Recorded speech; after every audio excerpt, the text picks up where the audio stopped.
Capitaine Faux. Moi, c'est responsable communication du CLMP. Et cette semaine, décidément, corrupteurs et corrompus n'ont pas le sommeil tranquille. Lundi, tu as gagné, en fait, le 9 décembre, tu as gagné un ULCC qui t'a exposé ici, même dans cette langue. Et nous sommes là ensemble avec elle.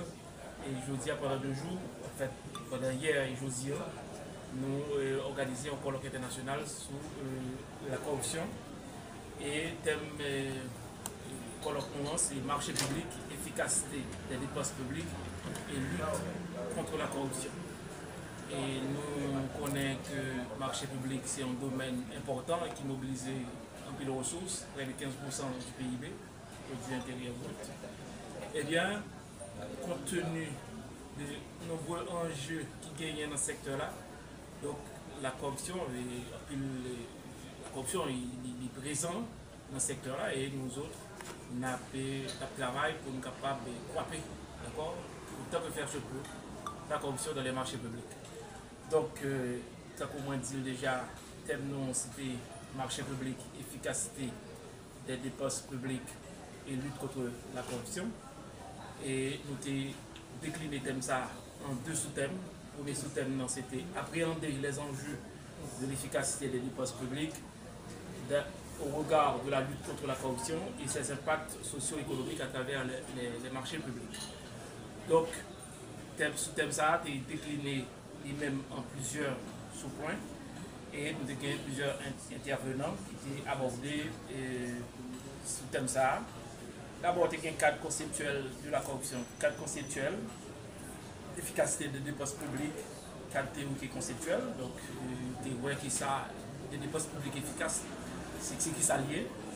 Et tu as gagné également type de dépenses publiques, typologie des dépenses publiques. Et ça, c'était le directeur général finance, ministère de l'économie et des finances qui a abordé comme ça. Et en deuxième lieu, tu as gagné un cadre conceptuel et typologie de la corruption dans le secteur public. Il y a 15 à 16 formes de corruption. Si vous lisez la loi de 2014 sur la corruption, eh bien, on a toute forme de corruption, corruption et autres. Et je vais en télécharger, et bien plus l'autre intervention qui est faite encore. Et nous avons gagné des intervenants internationaux, par exemple, des approches comparées qui est faite dans le cadre de lutte contre la corruption. Nous avons gagné un intervenant belge, canadien, français et sénégalais. Nous avons une approche comparée pour apprendre de notre culture, côté qui gagne tout pays, des administrations publiques, qui gagne et soit mode de passation de marché public. Donc, après ça. Et ensuite, nous avons abordé risques et corruption dans les marchés publics. Les risques de corruption dans les marchés publics. Et puis, finalement, les conséquences de la corruption dans le secteur public et analyse de l'efficacité des dépenses publiques. Alors, quand vous parlez d'efficacité des dépenses publiques, il y a un ensemble d'enjeux.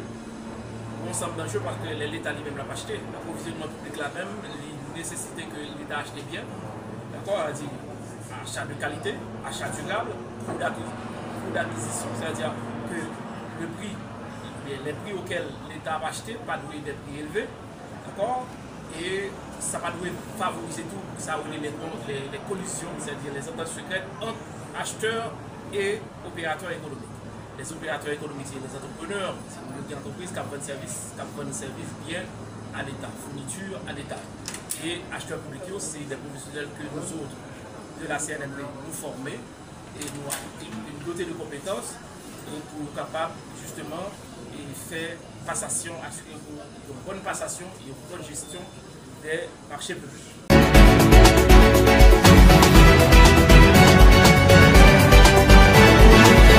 Capitaine Faux.